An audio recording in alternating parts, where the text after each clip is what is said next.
Hello सांग मैंने आज थिला गणेश पूजा आ गणेश पूजार माहौल रे आमे चलिलु भुवनेश्वर। भुवनेश्वर को जगह आमे जाऊँ सेटा सस्पेंस रे रहिला। गला बाटरे गाड़ी रे आमे तेल पकेइलु। टांकी रे 200 टंकार तेल पकेइला परे आमे वर्तमान चलिलु बाईपास रे। एटा देखंतु बाईपास रो एंट्री।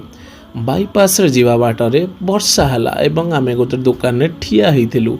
तापरे भी आमे चलिलु। देख वर्षा बहुत जोरे भी होची आमे ठिया हेइचु स्टिल एबे भी ठिया हेइचु। तापरे किछि न मानी आमे एका रास्ता रे चलिलु साई मंदिर छक को। साई मंदिर छक रु डायरेक्ट चलिलु आमे एक्सप्लानेट मॉल को। एक्सप्लानेट मॉल रे किछि काम सारी आसिलु बड़गड़।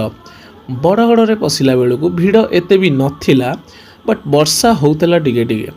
तापरे भी आमे चलिलु किछि समय वेट कला परे तांकर पर्दा जोडा अछि मूर्तिर खोलिले एवं आमे ठाकुर को दर्शन कलु।